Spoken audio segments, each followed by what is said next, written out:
Hi, എല്ലാവർക്കും income ടാക്സിൻ്റെ പുതിയ വീഡിയോയിലേക്ക് സ്വാഗതം. നമ്മൾ ഇന്ന് ഡിസ്കസ് ചെയ്യുന്നത് profits and gain of business or profession എന്ന് പറയുന്ന ടോപ്പിക്കാണ്. അപ്പോൾ ഇതിന് മുന്നോടിയായിട്ട് നമ്മളെന്താണ് ഒരു 3 വീഡിയോ ചെയ്തിട്ടുണ്ട്. അത് ബിസിനസ്സായിട്ട് ബന്ധപ്പെട്ടതിൻ്റെ ഒരു ബേസാണ്. അപ്പോൾ ആ വീഡിയോ കാണാത്തവരെന്ത് ചെയ്യുക, അതിലേക്കൊന്ന് പോയിട്ട് ആ വീഡിയോ ഒന്ന് കാണണം. ഓക്കെ, നിങ്ങൾ ചാനൽ ഇതുവരെ സബ്സ്ക്രൈബ് ചെയ്തിട്ടില്ലെങ്കിൽ ദയവായി സബ്സ്ക്രൈബ് ചെയ്യുക, മറ്റുള്ളവർക്ക് ഷെയർ ചെയ്യുക, പിന്നെ നോട്ടിഫിക്കേഷൻ ലഭിക്കുന്നതിന് വേണ്ടിയിട്ട് ബെല്ലൈക്കൺ ഒന്ന് ക്ലിക്ക് ചെയ്യുക. ഓക്കെ, സെക്ഷൻ 28 to 44 ഇതാണ് നമ്മളെ ബിസിനസ് എന്ന് പറയുന്നത്. ഗവൺമെൻറ്റിൻ്റെ ഏറ്റവും പ്രധാനപ്പെട്ടിട്ടുള്ള ഒരു വരുമാനമാണ് ബിസിനസ്സിൽ നിന്ന് കിട്ടുന്ന ടാക്സ് എന്ന് പറയുന്നത്. ഓക്കെ, അപ്പോൾ ഈ ബിസിനസ്സിൻ്റെ ഇൻകം എങ്ങനെ നമുക്ക് കാൽക്കുലേറ്റ് ചെയ്യാമെന്നാണ് നമ്മൾ ഈ ഒരു ഹെഡിൽ മുഴുവനായിട്ട് നമ്മൾ ഡിസ്കസ് ചെയ്തത്. ഓക്കെ, സോ നമ്മൾ കഴിഞ്ഞ ക്ലാസ്സിൽ പറഞ്ഞ 1-2 കാര്യങ്ങൾ ജസ്റ്റ് നമുക്ക് ഓടിച്ചൊന്ന് പോവാം. നമ്മൾ profession, gain profit or gain, പിന്നെ ബിസിനസ് ഓർ പ്രൊഫഷൻ എന്ന് പറഞ്ഞു. ഈ ബിസിനസ് എന്ന് പറയുന്നത് മാനുഫാക്ചറിങ് ബിസിനസ് ആവാം, ട്രേഡിംഗ് ബിസിനസ് ആവാം. ഇത് രണ്ടും ഇതിൽ രണ്ടിലും സ്പെക്കുലേറ്റീവും നോൺ സ്പെക്കുലേറ്റീവായിട്ടുള്ള ട്രാൻസാക്ഷൻസ് ഒക്കെ വരാറുണ്ട് എന്ന് നമ്മൾ പറഞ്ഞു.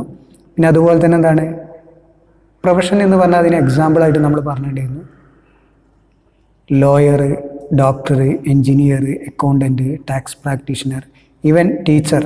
ഇപ്പോൾ സാധാരണ ടീച്ചർ എന്നുള്ള പദമല്ല ഉപയോഗിക്കുന്നത്, ട്യൂട്ടർ എന്നാണ് അല്ലേ. അപ്പോൾ ഇതൊക്കെ ഒരു പ്രൊഫഷൻ്റെ ഭാഗമായിട്ടുള്ള കാര്യങ്ങളാണ് ഇവരൊക്കെ ചെയ്യുന്നത്. ഈ കാര്യങ്ങളൊക്കെ നമ്മൾ കഴിഞ്ഞ വീഡിയോസിൽ പറഞ്ഞിരുന്നു. ദെൻ ബിസിനസ് എന്താണെന്ന് നമ്മൾ ഡിസ്കസ് ചെയ്തു. സെക്ഷൻ 2 സബ്സെക്ഷൻ 13 വരുന്നത് ഏതൊരു ബിസിനസ്സും അതിൽ വരും എന്നാണ് നമ്മൾ പറഞ്ഞിട്ടുള്ളത്. Any trade or commerce. അതിൻ്റെ ഇൻറ്റൻഷൻ എന്ന് പറയുന്നത് പ്രോഫിറ്റ് മേക്കിംഗ് എന്നുള്ളത് മാത്രമാണ് പറയുന്നത്.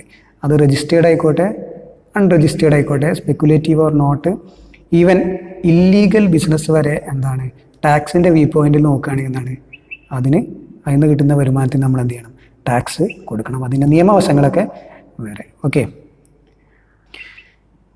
പിന്നീട് പ്രൊഫഷൻ എന്ന് പറയുന്നത് സെക്ഷൻ 236 വരുന്നത് അല്ലേ. പ്രൊഫഷൻ നമ്മൾ അതിൻ്റെ എക്സാമ്പിളൊക്കെ പറഞ്ഞു. ലോയർ, ഡോക്ടർ, എൻജിനീയർ ഇവരൊക്കെ ചെയ്യുന്നതൊക്കെ പ്രൊഫഷനിൽ പ്രധാനമായിട്ട് ശ്രദ്ധിക്കേണ്ടത്, പ്രൊഫഷൻ എന്ന് പറയുന്നതിൽ വൊക്കേഷനും വരും. ഈ വൊക്കേഷൻ എന്ന് പറഞ്ഞു കഴിഞ്ഞാൽ അതിന് എക്സാമ്പിളാട്ടോ dancing, brokerage, insurance agency, music, ഇതൊക്കെ ഇതിന് എക്സാമ്പിളാണ്. അപ്പോൾ AR റഹ്മാൻ അദ്ദേഹം ചെയ്യുന്ന ഒരു പ്രൊഫഷനാണ് അല്ലേ മ്യൂസിക് എന്നുള്ളതാണ്. മ്യൂസിക് കമ്പോസറാണ്. നമ്മുടെ ദാസേട്ടൻ ഒരു സിംഗറാണ്. ഇതേപോലെ ഈ പ്രൊഫഷൻ എന്ന് പറയുന്ന ഭാഗത്ത് എന്തും വരും. വൊക്കേഷൻ എന്ന് പറയുന്നത് ഇതിനൊക്കെ വൊക്കേഷൻ എന്നാണ് പറയുക. എന്താ വൊക്കേഷൻ എന്നോട് ഉദ്ദേശിക്കുന്നത് വെച്ചാൽ, ഇപ്പോൾ അതിന് ഒരു സ്കില്ലുണ്ടായിരിക്കും, ഒരു പ്രൊഫഷണൽ സ്കില്ല്, സ്പെഷ്യലൈസ്ഡ് സ്കിൽ എന്ന് പറയാം. Specialised skill. ഓക്കെ, ഇപ്പോൾ ഡാൻസ് ചെയ്യാനാണെങ്കിൽ സ്പെഷ്യലൈസ്. ഇപ്പോൾ ഡിഗ്രി കഴിഞ്ഞ കുട്ടികൾക്കൊക്കെ ഡാൻസ് ചെയ്യാൻ പറ്റുകയാണെന്നില്ലല്ലോ.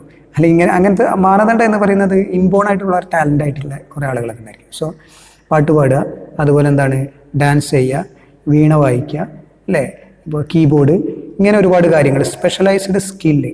അപ്പോൾ അതിൽ നിന്നൊക്കെ ഒരുപാട് വരുമാനം ലഭിക്കുന്ന ആളുകളൊക്കെ ഉണ്ടായിരിക്കും. അപ്പോൾ അതൊക്കെ അവരുടെ പ്രൊഫഷണൽ ഇൻകമായിട്ട് നമുക്ക് എന്തെങ്കിലും പറയും, അങ്ങനെ പറയാൻ പറ്റും. സോ പ്രൊഫഷണൽ എന്ന് പറയുന്നത് വെറും ടീച്ചിങ്ങും അതുപോലെ തന്നെ ഡോക്ടർ, എൻജിനീയറിംഗ് എന്ന് പറയുന്നത് മാത്രമല്ല, അതിൽ വൊക്കേഷൻ എന്ന് പറയുന്ന ഈ ഭാഗങ്ങളൊക്കെ അതിൻ്റെ ഭാഗമായിട്ട് വരും. സ്പെഷ്യലൈസ്ഡ് സ്കില്ലിൻ്റെ ഭാഗമായിട്ട് ഒരാൾക്ക് എന്തെങ്കിലും ഇൻകം വരികയാണെങ്കിൽ അതെന്താണ്, പ്രൊഫഷൻ്റെ അണ്ടറിൽ വരും. ഓക്കെ ആണല്ലോ. ദെൻ ഇനി നമ്മൾ ഡിസ്കസ് ചെയ്യുന്നത് ഈ ഒരു ഏരിയയിൽ, ഇപ്പോൾ ഇതിന് മുന്നേ പറഞ്ഞ കാര്യങ്ങളൊക്കെ നമ്മൾ മുൻ വീഡിയോസുകളിലൊക്കെ ആയിട്ട് ഡീറ്റെയിൽഡ് ആയിട്ട് സ്റ്റഡി നടത്തിയാണ്. ഇന്ന് ഈ ഒരു വീഡിയോയിൽ പ്രധാനമായിട്ട് നമ്മൾ ഡിസ്കസ് ചെയ്യുന്നത് സെക്ഷൻ 28 ബേസിക്സ് ഓഫ് ചാർജസ് എന്ന് പറഞ്ഞിട്ടുണ്ടെങ്കിൽ, നമ്മളെ income from business or profession എന്ന് പറയുന്ന വിഭാഗത്തിൽ ഏതെല്ലാം ഇൻകമാണ് പ്രധാനമായിട്ടും വരുന്നത് എന്നുള്ളതാണ്. ഓക്കെ, അതിൽ ഒന്നാമത്തെ ഒരു ഭാഗം നമ്മൾ നോക്കാം. Profit and gain of any business or profession carried on by the assessee. ഇപ്പോൾ ഇതിൽ പറയുന്ന ഓരോ കാര്യങ്ങളും ഇപ്പോൾ നിങ്ങളാണ് എന്നങ്ങോട്ട് സങ്കല്പിച്ചിട്ട് മനസ്സിലാക്കാൻ കേട്ടോ. ഇപ്പോൾ നിങ്ങൾ ഒരു ബിസിനസ്മാനാണ്, നിങ്ങൾ ചെയ്യുന്ന ഏത് ബിസിനസ്സും എന്താണ്, അതിൽ നിന്ന് കിട്ടുന്ന പ്രോഫിറ്റ് എന്താണ്, ഈ ഹെഡിൽ വരും. Any compensation due or received by assessee for loss of agency due to termination or modification in terms and conditions of such agency. Any compensation, ഇതാണ് ഇവിടുത്തെ പോയിന്റ്. നിങ്ങൾക്ക് മേ ബി ചിലപ്പോൾ എന്താണ്, നിങ്ങളുടെ ബിസിനസ്സിൽ എന്തെങ്കിലും മോഡിഫിക്കേഷൻ വരുന്നുണ്ടാവും. അപ്പോൾ ആ മോഡിഫിക്കേഷൻ വരുന്നതിൻ്റെ ഭാഗമായിട്ടൊക്കെ, അല്ലെങ്കിൽ ഒരു ഡ്യൂ ടു ടെർമിനേഷൻ, ഇതിൻ്റെ ഭാഗമായിട്ടൊക്കെ ചിലപ്പോൾ നിങ്ങൾക്ക് എന്തെങ്കിലുമൊക്കെ എന്താണ് ബിസിനസ്സിൽ നിന്ന് കോമ്പൻസേഷൻ കിട്ടുകയാണെങ്കിൽ ആ കോമ്പൻസേഷനൊക്കെ എന്താണ് ഈ ഹെഡിൽ നമ്മൾ ടാക്സ് ചെയ്യാൻ ബാധ്യസ്ഥരാണ് എന്നാണ് പറയുന്നത്. Okay. Third, income derived by a trade professional or similar association for specific service performed for its members. സിമ്പിളായിട്ട് പറഞ്ഞിട്ടുണ്ടെങ്കിൽ income derived from trade association. Trade അസോസിയേഷൻ്റെ ഭാഗമായിട്ട് നിങ്ങൾക്ക് എന്തെങ്കിലും ഇൻകം ഡിറൈവ് ചെയ്യുകയാണെങ്കിൽ അത് വരും. ഇപ്പോൾ ഒരു ഉദാഹരണത്തിന് എന്താണ്, പിന്നെ ഇൻകം ഡിറൈവ്ഡ് ബൈ ഓഫ് ഒരു ചേംബർ ഓഫ് ഇൻഡസ്ട്രീസ്, അവരൊരു കോൺഫറൻസ് സെറ്റ് ചെയ്യാണ്. ആ കോൺഫറൻസ് സെറ്റ് ചെയ്തത് മൂലം അവർക്ക് എന്ത് ചെയ്യാണ്, കുറേ വരുമാനം ഉണ്ടാകുകയാണെങ്കിൽ, അങ്ങനെയാണെങ്കിൽ ആ വരുമാനത്തിന് എന്ത് ചെയ്യണം, ടാക്സ് അടയ്ക്കാൻ ബാധ്യസ്ഥരാണ്. അപ്പോൾ ഇതാണ് ഇത്തരത്തിൽ എന്താണ് ഒരു ട്രേഡ് അസോസിയേഷൻ സംഘടിപ്പിക്കുന്ന കോൺഫറൻസുകളിൽ നിന്നും അവർക്ക് ഏൺ ചെയ്യുന്ന ഇൻകം, ഇതുപോലെയുള്ള സമാനമായിട്ടുള്ള ഏജൻസീസൊക്കെ അതിൽ വരുന്നുണ്ട്. ഓക്കെ. അതൊക്കെ എന്താണ് ടാക്സബിൾ ഇൻകമായിട്ട് പരിഗണിക്കും. Then export incentives received by exporter such as sale of licence, cash assistance from government, duty drawback etcetera. അതായത് ഇപ്പോൾ നിങ്ങൾക്ക് എക്സ്പോർട്ടിൻ്റെ ഭാഗമായിട്ട് എന്തെങ്കിലും ഇൻസെൻറ്റീവ്സ് ഒക്കെ കിട്ടുകയാണെന്നിരിക്കാം. അപ്പോൾ ഈ നാലാമത്തെ പോയിന്റ് പ്രധാനമായിട്ടും പറയുന്നത് എന്താ വെച്ചാൽ റെസിപ്റ്റ് ഇൻ കണക്ഷൻ വിത്ത് എന്താണ് ഫോറിൻ ട്രേഡാണ്. ഓക്കെ. ഫോറിൻ ട്രേഡായിട്ട് ബന്ധപ്പെട്ട കാര്യങ്ങളാണ് ഇതിൽ പറയുന്നത്. ഇപ്പോൾ ഡ്യൂട്ടി ഡ്രോബാക്ക് ഒക്കെ ഇതിലൊരു പോയിന്റ് അങ്ങനെ ഒരു പറഞ്ഞിട്ടുണ്ട്. ഡ്യൂട്ടി ഡ്രോബാക്ക് എന്താ, ഡ്യൂട്ടി ഡ്രോബാക്ക് പറഞ്ഞിട്ടുണ്ടെങ്കിൽ ഇപ്പം നിങ്ങൾ എക്സ്പോർട്ട് ചെയ്യുകയാണെങ്കിൽ കയറ്റുമതിയാണ്, നിങ്ങൾ വിദേശത്തേക്ക് സാധനങ്ങൾ കയറ്റുമതി അയക്കുകയാണ് നിങ്ങളുടെ ബിസിനസ്സിൻ്റെ ഭാഗമായിട്ട്. അങ്ങനെ ആ സമയത്ത് നിങ്ങളെന്താ ഗവൺമെൻറ്റിലേക്ക് നിങ്ങൾക്ക് എക്സ്പോർട്ട് ഡ്യൂട്ടി കൊടുക്കണം, ഡ്യൂട്ടി കെട്ടണം. ഓക്കെ. അതൊരു ടാക്സാണ് എക്സ്പോർട്ട് ഡ്യൂട്ടി. അപ്പോൾ സാധാരണഗതിയിൽ ഗവൺമെൻറ് എന്ത് ചെയ്യുന്നുണ്ട്, ഈ എക്സ്പോർട്ടിനെ പ്രൊമോട്ട് ചെയ്യുന്നതിന് വേണ്ടിയിട്ട്, പ്രോത്സാഹിപ്പിക്കുന്നതിന് വേണ്ടിയിട്ട് ഈ കുറേ ഇൻസെൻറ്റീവ്സൊക്കെ എന്ത് ചെയ്യും, ഈ ബിസിനസ് മാൻമാർക്ക് നൽകാറുണ്ട്. അപ്പോൾ ചിലപ്പോൾ എന്താണ് ഇത്തരത്തിൽ എന്താണ് കൊടുത്ത ഡ്യൂട്ടി ചിലപ്പോൾ ഇവർക്ക് തന്നെ തിരിച്ചു കൊടുക്കും, ടാക്സ് റീബാക്ക് എന്നൊക്കെ വേണമെങ്കിൽ അതിന് പറയാം. അതാണ് ഡ്യൂട്ടി ഡ്രോബാക്ക് എന്ന് പറയുന്നത്. അപ്പോൾ അങ്ങനെ ഒരു ഇൻസെൻറ്റീവ് ഒക്കെ കിട്ടുകയാണെങ്കിൽ അത് നമ്മളെ സംബന്ധിച്ച് എന്താണ് ഒരു ബെനിഫിറ്റാണ്. അപ്പോൾ അത്തരത്തിലുള്ള ബെനിഫിറ്റിൻ്റെ ഒക്കെ നമ്മൾ എന്താണ് ഇൻകം ഫ്രം ബിസിനസ് എന്നുള്ളതിൽ പരിധിയിൽ കൊണ്ടുവരണം. അതൊക്കെ ടാക്സിൻ്റെ അണ്ടറിലേക്ക് നമ്മളെന്താണ് ഇൻകമായിട്ട് പരിഗണിക്കണം എന്നാണ് പറയുന്നത്. Okay. Then sixth point, interest, salary, bonus, commission or remuneration due or received by a partner of a firm from such firm. Remuneration received by a partner from a firm, ഒരു ഫേമിൽ നിന്നും അല്ലെങ്കിൽ ഒരു ബിസിനസ്സിൽ നിന്നും എന്താണ്, അല്ലെങ്കിൽ ഒരു പാർട്ണർഷിപ്പ് ഫേം എന്നാണ് ഫേം എന്ന് ഉദ്ദേശിക്കുന്നത്, അതിൽ നിന്നും എന്താണ് ഒരു പാർട്ണർ സ്വീകരിക്കുന്ന ഇത്തരത്തിലുള്ള കാര്യങ്ങളൊക്കെ റെമ്യൂണറേഷൻ, അത് സാലറി ആയിക്കോട്ടെ, ബോണസ് ആയിക്കോട്ടെ, കമ്മീഷൻ ആയിക്കോട്ടെ, എന്തെങ്കിലും ഇൻട്രസ്റ്റ് ആയിക്കോട്ടെ, അതിനൊക്കെ അദ്ദേഹം എന്താണ് ടാക്സ് അടയ്ക്കാൻ ബാധ്യസ്ഥരാണ്. അത് ഏത് ഹെഡിലാണ്, അദ്ദേഹത്തിൻ്റെ ബിസിനസ് ഹെഡിലാണ് കാൽക്കുലേറ്റ് ചെയ്യുക, അല്ലെങ്കിൽ അതിലേക്കാണ് കൊണ്ടുവരേണ്ടത്. Okay. Then any sum received in cash or kind under an agreement for not carrying out any activity related to business, not sharing any know-how, patent, copyright, trademark, license, franchise, etc. എന്താണ് പറഞ്ഞത്, ഇത് വളരെ രസകരമായിട്ടുള്ള സംഭവമാണ്. Not carrying out any activity related to business. അതായത് എന്താ ഈ പറയുന്നത് വെച്ചിട്ടുണ്ടെങ്കിൽ, ഇപ്പോൾ ഒരു ഉദാഹരണം പറയാം. നിങ്ങൾ ഒരു കച്ചവടം തുടങ്ങാൻ തീരുമാനിക്കുകയാണ്. അപ്പോൾ നിങ്ങൾ തിരഞ്ഞെടുത്ത സ്ഥലം, അവിടെ വലിയൊരു കച്ചവടക്കാരുണ്ട്. ആ കച്ചവടക്കാരൻ ചെയ്യുന്ന സമാനമായിട്ടുള്ള കച്ചവടം തന്നെയാണ് നിങ്ങളും ചെയ്യാൻ ഉദ്ദേശിക്കുന്നത്. അയാളെ 1 കിലോമീറ്റർ ബൗണ്ടറീൻ്റെ ആ ഒരു അടുത്തായിട്ടാണ് നിങ്ങളും ഷോപ്പ് തുടങ്ങാൻ ഉദ്ദേശിച്ചത്. അപ്പോൾ നിങ്ങളവിടെ കട ഇട്ടു. അപ്പോൾ അത് സ്വാഭാവികമായിട്ടും മറ്റേ ആൾക്ക് എന്താണ് തിരിച്ചടിയാണ്, അയാളുടെ പ്രോഫിറ്റ് കുറയും. അപ്പോൾ അയാൾ നിങ്ങളെ വന്ന് കണ്ടു എന്നിട്ട് പറഞ്ഞു, നിങ്ങളിവിടെ കച്ചവടം ചെയ്യരുത്, ഞാനിവിടെ എന്താണ് 1 വർഷമായിട്ട് കച്ചവടം ഇങ്ങനെ നടത്തി വരുന്നതാണ്, അപ്പോൾ നിങ്ങളിവിടെ തുടങ്ങിയത് വീട്ടിൽ എൻ്റെ ഒരു പ്രോഫിറ്റ് എന്താണ് കുറയുന്നുണ്ട്. അപ്പോൾ ഇയാൾ സമ്മതിക്കുക, നമ്മൾ അല്ല അയാളെ പ്രോഫിറ്റ് കുറയേണ്ടത് വെച്ചാൽ നമുക്ക് നമ്മളെ കാര്യം നോക്കണ്ടേ അല്ലേ. സോ നമ്മൾ പറയും അത് പറ്റൂല. അപ്പോൾ ചിലപ്പോൾ എന്താണ് അയാൾ നിങ്ങൾക്കൊരു വാക്ക് തരും, എന്താണ് നിങ്ങൾ എന്നാലും ഇവിടെ ബിസിനസ് ചെയ്യല്ലേ, ഞങ്ങൾക്ക് മാസം തോറും എന്താണ് ഒരു എമൗണ്ട് നിശ്ചയ തുക ഞങ്ങൾക്ക് തരാം. അങ്ങനെ ബിസിനസ് ചെയ്യാതിരിക്കാൻ വേണ്ടിയിട്ട് ചിലപ്പോൾ നിങ്ങൾക്ക് ക്യാഷ് കിട്ടും.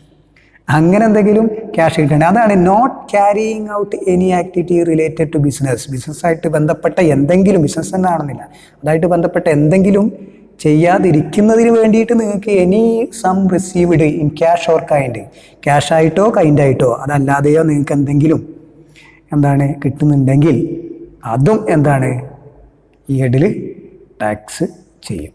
Okay. Then sum received under keyman insurance policy. Keyman insurance പോളിസിയായിട്ട് ബന്ധപ്പെട്ട് നമ്മൾ ഒന്നുകൂടി ഡീറ്റെയിലേക്ക് വരും.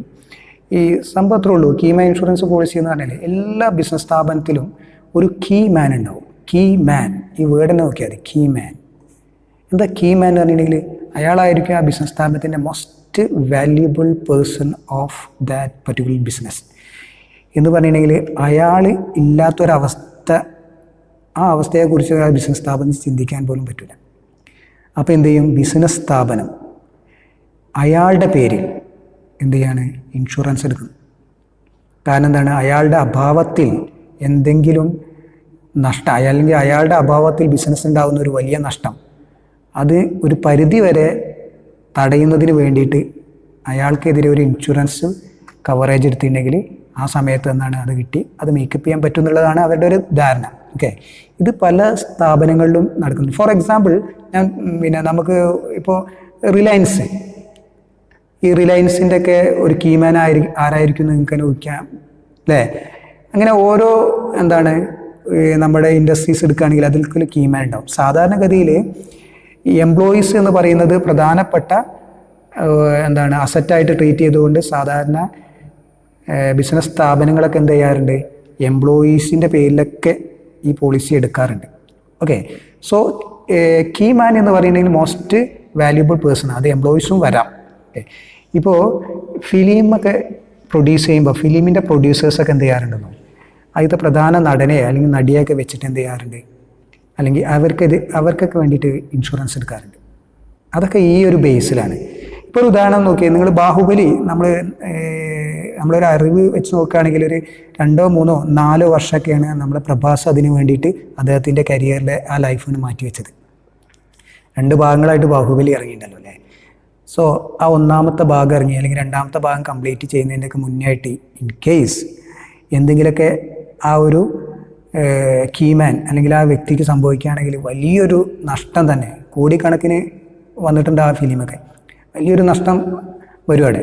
അപ്പോൾ അത് നികത്തുന്നതിന് വേണ്ടി ആ ഒരു പ്രൊട്ടക്ഷന് വേണ്ടിയിട്ടാണ് എന്താണ് ഇത്തരത്തിലുള്ള സംഭവങ്ങളൊക്കെ. അപ്പോൾ പല ഫിലിം പ്രൊഡ്യൂസേഴ്സൊക്കെ എന്ത് ചെയ്യുന്നുണ്ട്, അവരുടെ പ്രധാനപ്പെട്ട നടനെ 5 or 6 മാസത്തേക്ക് അല്ലെങ്കിൽ ആ ഷൂട്ടിംഗ് തീരുന്നത് വരെയൊക്കെ എന്താണ് അവർക്ക് എന്ത് ചെയ്യുന്നുണ്ട്, ഇൻഷുറൻസ് പോളിസിയൊക്കെ എടുക്കാറുണ്ട് എന്നാണ് പറയപ്പെടുന്നത്. So that is key man insurance policy എന്ന് പറയുന്ന സംഭവമാണ്. അപ്പോൾ അത്തരത്തിൽ എന്തെങ്കിലുമൊക്കെ എന്താണ് നിങ്ങൾക്ക് കിട്ടുന്നുണ്ടെങ്കിൽ അത് ബിസിനസ് സ്ഥാപനത്തിന് ചിലപ്പം കിട്ടുകയാണെങ്കിൽ ആ ബിസിനസ് സ്ഥാപനം എന്ത് ചെയ്യണം, അതിന് ടാക്സ് അടയ്ക്കണം. ഓക്കെ. ഡീറ്റെയിൽസിൽ പിന്നെ വരാം. Then income from speculative business. Speculative നമ്മൾ ഓൾറെഡി കഴിഞ്ഞ വീഡിയോസിൽ ഡിസ്കസ് ചെയ്താണ്. അപ്പോൾ ആ വീഡിയോസ് നിങ്ങൾ കറക്റ്റായിട്ട് ഒന്ന് വാച്ച് ചെയ്യണം. നമ്മളെന്താണ് സ്റ്റോക്ക് മാർക്കറ്റൊക്കെ ഇതിൻ്റെ ഒരു പരിധിയിൽ വരുന്ന വില കൂടിയും കുറഞ്ഞൊക്കെ വരും മാർക്കറ്റ് എന്ന് പറയുന്നത്. ഓക്കെ. അപ്പോൾ without any movement of goods ചിലപ്പോൾ എന്ത് ചെയ്യാം, നമുക്ക് ലാഭവും നഷ്ടമൊക്കെ ഉണ്ടാവും. ഇനിയിപ്പോൾ ഗുഡ്സിൻ്റെ ട്രാൻസാക്ഷൻ നടക്കണമെന്നില്ല, അല്ലാതെ തന്നെ എന്താണ് നമ്മുടെ കയ്യിലിരിക്കുന്ന സ്റ്റോക്കിൻ്റെ വാല്യൂ ചിലപ്പോൾ കൂടാം കുറയാം. ഓക്കെ. സോ ഇങ്ങനത്തെ സ്പെക്കുലേറ്റീവ് ആയിട്ടുള്ള എന്തെങ്കിലും ഇൻകം ഉണ്ടെങ്കിൽ അതൊക്കെ എന്താണ് ഇതിൽ ടാക്സ് ചെയ്യും. ഇത്രയും കാര്യങ്ങളാണ് പ്രധാനമായിട്ടും ബേസിസ് ഓഫ് ചാർജ് എന്ന് പറയുന്ന സെക്ഷൻ 28 നമ്മൾ പ്രധാനമായിട്ട് ഡിസ്കസ് ചെയ്യുന്നത്. ഇത് വളരെ ഇമ്പോർട്ടൻ്റ് ആണ്. ഇത് തിയറിക്ക് സാധാരണയായിട്ട് ചോദിക്കുന്ന ഭാഗമാണ്. ഇത് നിങ്ങൾ എഴുതിയെടുക്കണം. ഓക്കെ, ദെൻ നമ്മൾ ഡിസ്കസ് ചെയ്ത ഒരു ഭാഗമായിരുന്നു കമ്പ്യൂട്ടേഷൻ ഓഫ് ബിസിനസ് ഇൻകം എങ്ങനെ കാൽക്കുലേറ്റ് ചെയ്യുക എന്നുള്ളത്. അപ്പോൾ അതിൻ്റെ ഒരു ഫോർമാറ്റാണിത്. ഇത് നിങ്ങളൊന്ന് എഴുതിയെടുക്കണം. നമ്മളെ വീഡിയോസിൽ വൃത്തിയായിട്ട് ഇത് കാര്യങ്ങളൊക്കെ എന്താണ് ഡീറ്റെയിൽഡ് ആയിട്ട് നമ്മൾ പറഞ്ഞായിരുന്നു. ഓക്കെ, ഇത് നമ്മളെ ഡിസലവബിൾ എക്സ്പെൻസ് ആണ്. നമ്മളെ വീഡിയോസിൽ പറഞ്ഞാണ്. ഇത് നിങ്ങൾക്ക് നോട്ട് എഴുതിയെടുക്കാം. ഡിസലവബിൾ ഇൻകം ഏതൊക്കെയെന്നുള്ള കാര്യങ്ങളാണ് ദീസ് ആൾസോ ഡിസ്കസ്ഡ്. ഓക്കെ, നമ്മൾ കീമാൻ ഇൻഷുറൻസ് പോളിസിനെ കുറിച്ച് നമ്മൾ പറഞ്ഞിട്ടുണ്ടായിരുന്നു അല്ലേ? എന്താ കീമാൻ ഇൻഷുറൻസ് പോളിസി? സാധാരണഗതിയിൽ എംപ്ലോയർ ബിസിനസ് സ്ഥാപനം അഥവാ എംപ്ലോയീസിൻ്റെ പേരിലൊക്കെ എടുക്കുന്ന പോളിസിയാണ് കീമാൻ ഇൻഷുറൻസ് പോളിസി. അപ്പോൾ അതും ടാക്സുമായിട്ട് എങ്ങനെ റിലേറ്റ് ചെയ്തിരിക്കുന്നത്. അപ്പോൾ ഇതിൽ നമ്മൾ പ്രധാനമായിട്ടും ലൈഫ് ഇൻഷുറൻസ് അതുപോലെ നമ്മുടെ ടാക്സ് ആയിട്ടുള്ള മൊത്തത്തിലൊരു ചാർട്ടാണ് ഇവിടെ നൽകിയിട്ടുള്ളത്. അപ്പോൾ ഈ ചാർട്ട് നിങ്ങൾ ആദ്യം ഒന്ന് എഴുതിയെടുക്കണം കേട്ടോ. ദെൻ നോക്കാം നമുക്ക്. ലൈഫ് ഇൻഷുറൻസ് ബൈ ഫാമിലി ആണെങ്കിൽ അതിനെ പേഴ്സണൽ ലൈഫ് ഇൻഷുറൻസ് പോളിസി എന്നും, ബൈ ബിസിനസ് ആണെങ്കിൽ അതിനെയാണ് കീമാൻ ഇൻഷുറൻസ് പോളിസി എന്ന് പറയുന്നത്. ദെൻ നിങ്ങൾ പേഴ്സണൽ ലൈഫ് ഇൻഷുറൻസ് പോളിസി ആ പോളിസി എടുക്കുകയാണെങ്കിൽ ആ പോളിസിക്ക് നിങ്ങൾ എന്ത് ചെയ്യണം? പ്രീമിയം അടയ്ക്കണമല്ലോ. അങ്ങനെ നിങ്ങൾ കൊടുക്കുന്ന പ്രീമിയം നിങ്ങൾക്ക് എന്താണ് ടോട്ടൽ ഇൻകം കാൽക്കുലേറ്റ് ചെയ്യുമ്പോൾ ATC പ്രകാരം അതിൽ നിന്ന് ഡിഡക്റ്റ് ചെയ്യാൻ പറ്റും. ഓക്കെ, അതൊക്കെ കൂടുതൽ നമുക്ക് ഡിസ്കഷൻ വീണ്ടും വരും. ദെൻ നിങ്ങളുടെ ഇൻഷുറൻസ് മെച്യൂർഡ് ആകുമ്പോൾ അല്ലെങ്കിൽ മരണം സംഭവിക്കുന്ന കേസിലാണെങ്കിൽ നമ്മളാണ് പോളിസി എടുത്തിട്ടുണ്ടെങ്കിൽ ഇതിൽ രണ്ടിലേതെങ്കിലും ഒന്നാണ് സംഭവിക്കുക. അപ്പോൾ അങ്ങനെയാണെങ്കിൽ നമുക്കൊരു കോമ്പൻസേഷൻ കിട്ടും. മെച്യൂരിറ്റി ആണെങ്കിൽ നമുക്ക് കിട്ടും, ഡെത്ത് ആണെങ്കിൽ നമ്മുടെ ലീഗൽ ഹയേഴ്സിന് കിട്ടും. അങ്ങനെയാണെങ്കിൽ ആ കിട്ടുന്ന കോമ്പൻസേഷൻ നമ്മൾ ടാക്സ് അടയ്ക്കേണ്ടതില്ല. ഓക്കെ, അത്രയും കാര്യങ്ങളാണ് ബൈ ഫാമിലി എന്ന് പറയുന്ന ഭാഗത്ത് ശ്രദ്ധിക്കേണ്ടത്. ദെൻ കീമാൻ ഇൻഷുറൻസ് പോളിസി ആണെങ്കിൽ അതിലും അതിനെന്ത് ചെയ്യുന്നുണ്ട്? നിങ്ങളല്ല, എംപ്ലോയർ ആയിരിക്കും അടയ്ക്കുന്നത്. ആ അടയ്ക്കുന്ന പ്രീമിയത്തിന് എന്ത് ചെയ്യാം? അത് 37(1) പ്രകാരം ഡിഡക്ഷന് അർഹത ഉണ്ട്. ദെൻ അതുപോലെ തന്നെ ഡെത്തോ മെച്യൂരിറ്റിയോ സംഭവിക്കുന്ന കേസിലാണെങ്കിൽ കോമ്പൻസേഷൻ കിട്ടും. ഈ കോമ്പൻസേഷൻ റിസീവ് ചെയ്യുന്നത് 3 പാർട്ടിയിൽ ആരെങ്കിലും ഒന്നാവാം. ഒന്നുകിൽ അത് നമ്മുടെ എംപ്ലോയർ ആവാം, അത് 2 കേസിലും ആവാം. ഡെത്ത് സംഭവിക്കുകയാണെങ്കിലോ മെച്യൂരിറ്റി പീരീഡിലോ എംപ്ലോയർക്ക് സ്വീകരിക്കാം. അങ്ങനെ എംപ്ലോയർ സ്വീകരിക്കുകയാണെങ്കിൽ അത് ബിസിനസ് ഹെഡിൽ ടാക്സ് ചെയ്യും. അതല്ല, എംപ്ലോയി നമ്മളാണ് സ്വീകരിക്കുന്നതെങ്കിൽ അത് സാലറി ഹെഡിൽ ടാക്സ് ചെയ്യും. നമ്മൾ സ്വീകരിക്കുക മെച്യൂരിറ്റി പീരീഡിലാണ് സ്വീകരിക്കുക. ഇനി അതല്ല, നമ്മൾക്ക് മരണം സംഭവിക്കുകയാണെങ്കിൽ നമ്മുടെ ലീഗൽ ഹയേഴ്സാണ് ഇത് സ്വീകരിക്കേണ്ടി വരിക. അങ്ങനെ സ്വീകരിക്കുകയാണെങ്കിൽ അവരുടെ അതർ സോഴ്സിലാണ് ഇത് കാണിക്കുക.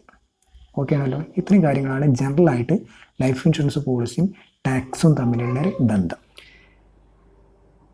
ഓക്കെ, നെക്സ്റ്റ് നമ്മൾ ഡിസ്കസ് ചെയ്യുന്ന ടോപ്പിക്ക് ഇമ്പോർട്ടൻ്റ് റൂൾസ്. ഇതും തിയറി ആയിട്ടൊക്കെ സാധാരണ ചോദിച്ചു വരുന്ന ഒരു ഭാഗമാണ്. ഇത് നമ്മൾ മനസ്സിലാക്കേണ്ടത് അത്യാവശ്യമാണ്. പ്രധാനപ്പെട്ട കുറച്ച് റൂൾസുകളാണ്. അപ്പോൾ ഇതിൽ പറയുന്ന ഒന്നാമത്തെ പോയിന്റ് എന്ന് പറയുന്നത് business of profession carried on by the assessee for any time during the previous year എന്നാണ്. പ്രീവിയസ് ഇയറിൽ ഏത് സമയത്ത് നിങ്ങൾ ചെയ്താലും അതിൽ നിന്ന് കിട്ടുന്ന വരുമാനമൊക്കെ ടാക്സബിളായിട്ട് പരിഗണിക്കും. അത് നിങ്ങൾ ബിസിനസ് ഫുള്ളായിട്ട് ആ പ്രീവിയസ് ഇയറിൽ മുഴുവനായിട്ട് ചെയ്തിട്ടുണ്ട് അല്ലെങ്കിൽ മുഴുവനായിട്ട് ചെയ്തിട്ടില്ല, അതൊന്നും whether for full your part എന്നാണ് പറഞ്ഞത്. മുഴുവനായിട്ട് ചെയ്യണമെന്ന് നിർബന്ധമൊന്നുമില്ല. ഓക്കെ, നിങ്ങൾ പ്രീവിയസ് ഇയറിൻ്റെ കുറഞ്ഞ ഭാഗം മാത്രമേ നിങ്ങൾ ബിസിനസ് ചെയ്തിട്ടുള്ളൂ, അതിന് നിങ്ങൾ വരുമാനം ഉണ്ടാക്കിന്, ദെൻ ടാക്സബിളാണ്. Okay, then it is immaterial if the assessee carries on the business through a manager or other servant. ഇപ്പോൾ നിങ്ങളാണ് ബിസിനസ് സ്ഥാപനത്തിൻ്റെ ഓണർ ഓഫ് ദി ബിസിനസ്. നിങ്ങൾ തന്നെ ബിസിനസ് ചെയ്യണമെന്നില്ല. നിങ്ങളുടെ ഏജൻറ്റ് വഴിയോ അല്ലെങ്കിൽ നിങ്ങൾ ഒരു മാനേജർ വെച്ചിട്ടുണ്ട്, അയാളാണ് ബിസിനസ് ചെയ്യുന്നത്, ആയിക്കോട്ടെ, കുഴപ്പമില്ല. എന്നാലും നിങ്ങളാണ് ഓണർ. ഇൻകം ആർക്കാണ് വരുന്നത്? നിങ്ങൾക്കാണ്. അപ്പോൾ അതിന് നിങ്ങളുടെ ഹെഡിൽ എന്ത് ചെയ്യണം? ബിസിനസ് ഇൻകമായിട്ട് ട്രീറ്റ് ചെയ്യണം. Okay, then profit on sale of asset on the winding up of A business. നിങ്ങളുടെ ബിസിനസ് നിങ്ങൾ വൈൻഡ് അപ്പ് ചെയ്യാണ്, പൂട്ടാൻ പോവുകയാണ്. അപ്പോൾ ആ സമയത്ത് അവിടെ സ്റ്റോക്ക് ഇൻ ട്രേഡൊക്കെ ഉണ്ടാവും, അതർ അസറ്റ്സ് ഒക്കെ ഉണ്ടാവും. ഓക്കെ, ഇത് സാധാരണ ഗതിയിൽ സ്റ്റോക്ക് ഇൻ ട്രേഡിനൊക്കെ നമ്മൾ ബിസിനസ് ഇൻകമായിട്ടാണ് ട്രീറ്റ് ചെയ്യുക. അല്ലാത്തതിനൊക്കെ ക്യാപിറ്റൽ ഗെയിൻ അടുത്ത ഹെഡ് അതിലേക്കാണ് സാധാരണ പോവുക. Then tax is charged on aggregate income from all business or profession. Aggregate income of all business or profession. ഇത് പറയുന്നത് വെച്ചില്ലേ, നിങ്ങൾക്കിപ്പോൾ ഒരു 2-3 ബിസിനസ് ഉണ്ട്. Business A, business B, business C. Okay, അങ്ങനെ 3 ബിസിനസ് ഉണ്ടെങ്കിൽ എന്താണ്, ആ 3 ബിസിനസ്സിൻ്റെ ഇൻകം എത്രയാണോ അത് മൊത്തം കൂട്ടിയിട്ട് അതിൻ്റെ പുറത്താണ് നമ്മൾ ടാക്സ് കാൽക്കുലേറ്റ് ചെയ്യുക. ഓരോന്ന് സെപ്പറേറ്റ് ടാക്സ് കാൽക്കുലേറ്റ് ചെയ്യേണ്ട ആവശ്യം ഇല്ല. അപ്പോൾ ഒന്നിൽ കൂടുതൽ ബിസിനസ് ഉണ്ടെങ്കിൽ മൊത്തം വരുമാനം നമുക്ക് എടുക്കാം. Okay, then no tax is payable on anticipated or notional profit.